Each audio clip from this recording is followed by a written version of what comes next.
Welcome back to the county seat. We are continuing our conversation today on tariffs and their impact on local markets. This always seems to play on the national newscasts, but the impacts at home, as you can begin to see, are very real. Joining us for the conversation from the World Trade Center, the CEO, Miles Hansen, and Ron Gibson joins us, who is a dairy farmer of high quality, really good treats out at his dairy farm in Weber County, and he's president of the Utah Farm Bureau. Thank you for both joining us today. Thanks for having us. Great to be here. So I guess I want to start the conversation is there are groups of people that have obviously been helped and hurt by this whole trade war that has just started up. And they kind of knew it was coming and everybody warned about it. I guess my first question is, who's been hurt in Utah? What businesses have been hurt by this? You know, I think very broadly, the impact of the tariffs that we've placed on imports coming from China and other places and retaliatory tariffs have had a chilling impact on Utah's economy. And you see it in the agriculture industry, which I'll let Ron touch on more, but also you see it across companies who are importing and exporting. So take one example, Varix Imaging. They do high-end components for x-ray, security, screening type equipment. Their stock has dropped over 20% since the beginning of the month. They're a publicly traded company because their supply chain relies on exporting to China components where they get worked on and then re-importing those components. So when they're exporting and importing multiple times throughout their manufacturing process, they're getting killed by tariffs. And so now they employ 1,000 Utahns and they're taking a look at how do they adjust their supply chain, or do they just take their business overseas? And such is one example of the way that the tariffs and retaliatory tariffs are really having an impact on Utah jobs, companies, but also the jobs that they create. So sometimes it's realistic to assume that a guy's not only going to get tariffed once in his manufacturing process, but tariffed two ways multiple times? Yeah, exactly right. So if they are, say they're importing components to manufacture them and then they're going to export whatever they've done back to China, they're going to get hit with the tariff on the import in some cases, and then again on the export into China, they'll be hit with a tariff again. How do you relate the agricultural side to Utah? It's like, you know, practically everybody that I've talked to who's in agriculture in Utah says, well, I don't sell anything to China, I don't sell anything to Canada, I just produce locally. But it still has an impact. How does that work, Ron? Yeah, the tariffs are agriculture is extremely sensitive to the tariffs because none of the tariffs that we're under now have been placed by our administration, but they are placed by the other countries as retaliatory tariffs towards agriculture. And so let me tell you just a little bit how that works. Pork, for example, right now has a 70% tariff going into Canada or into China, 70%. Okay, so what happens is we have a tremendous amount of our product that has historically gone into China. So when those animals don't go to China, they back up here in the United States. That lowers the price of pork. When you go to the grocery store and pork is basically free. I mean, I was there the other day and you can get $10 off of just about any pork product in the store. So that hurts our beef market, it hurts our poultry market, it hurts all of our other protein products. Mm-hmm. And so that's the same kind of thing with dairy.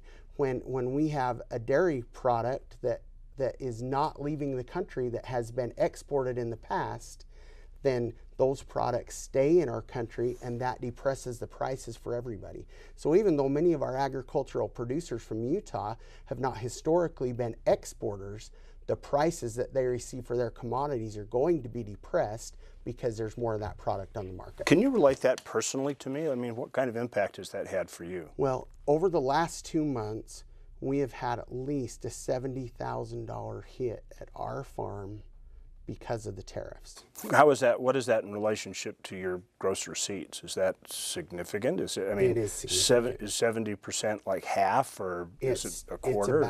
It's about a quarter of our. So that's enough that it can take your profit margin and make it evaporate. Not only our profit margin, but I mean, you're seeing, you know, in our state today, I would say that the dairy industry has been hit the hardest by this from an agricultural perspective. Mm-hmm. the other industries in the state, the other kind of agricultural industries in the state will be affected in time, just like I talked about through the economic model that I just talked about. But it's not been near as immediate. You know, Mexico right now, well, not right now, but Mexico has been until the 1st of July taking 25% of all of the dairy exports from the United States have gone to Mexico. So when we have a trade war with Mexico, that is a huge problem for us in agriculture. But isn't there some pressure on the other side? I mean, if China relies on us for pork or soybeans or something to feed their population, they put a tariff on imports, doesn't that eventually catch up with them? Yeah, like all disputes or battles or wars, and I don't know exactly if we call this a trade war or a trade dispute or exactly where we are in that continuum, but like in all wars, there's casualties and there's losses on both sides.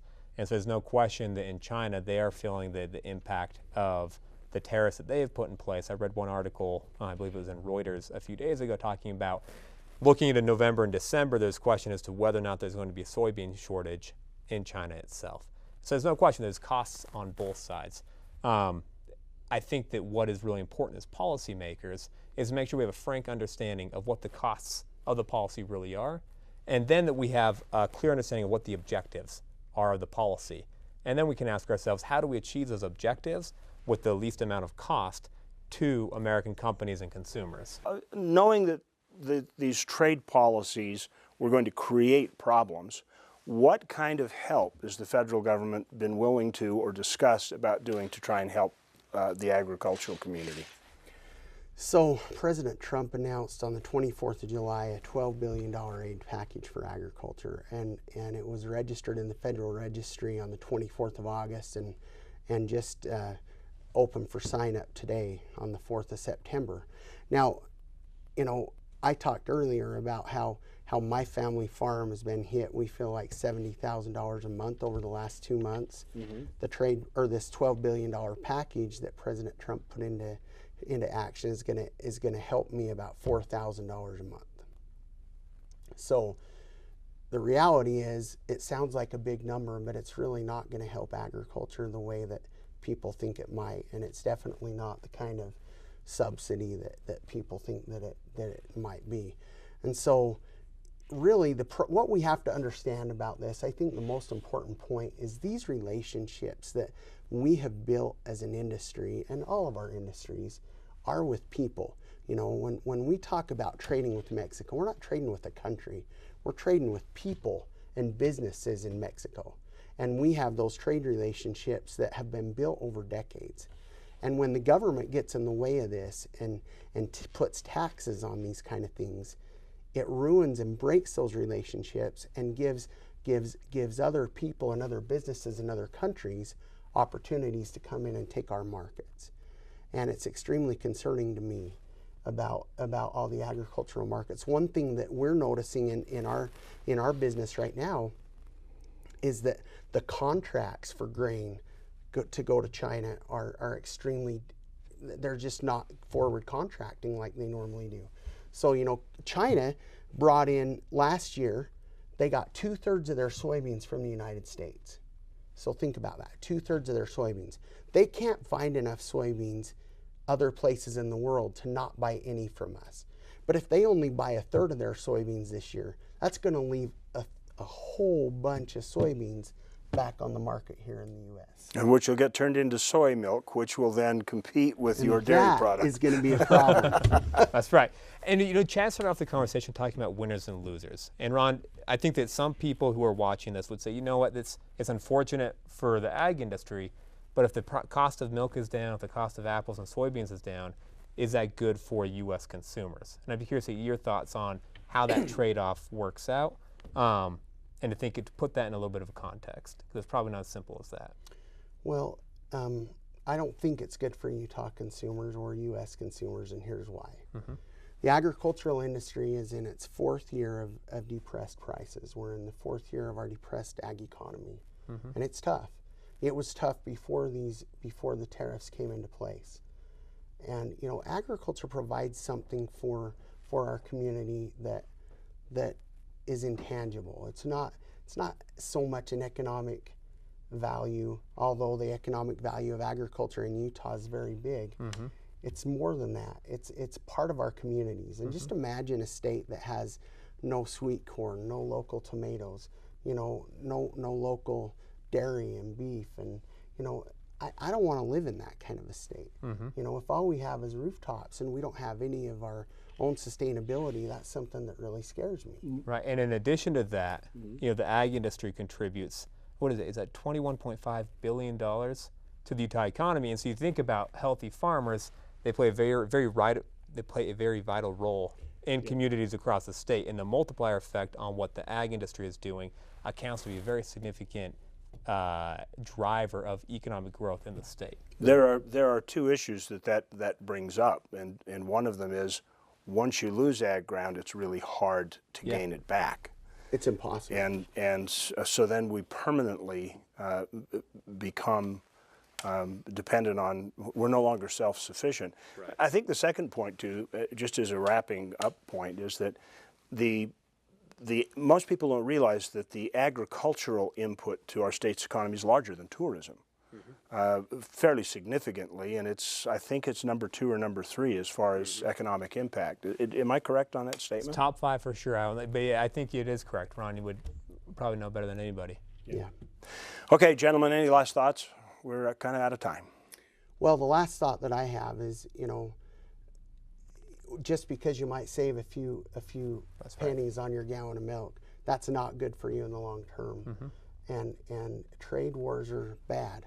We have to understand that tariffs, you know, we have had countries that have taken advantage of our trading relationships over the years. I personally am grateful to have a president that is trying to fix that.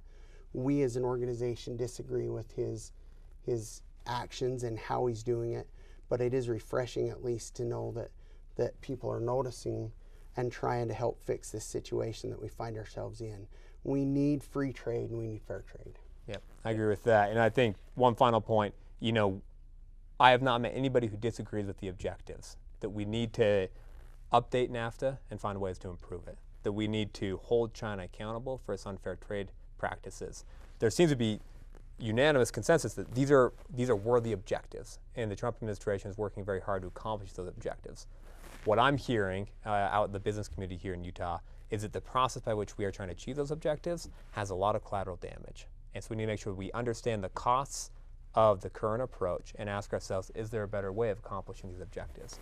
And that's one thing that we as business leaders need to make sure that we're out front at driving that policy conversation.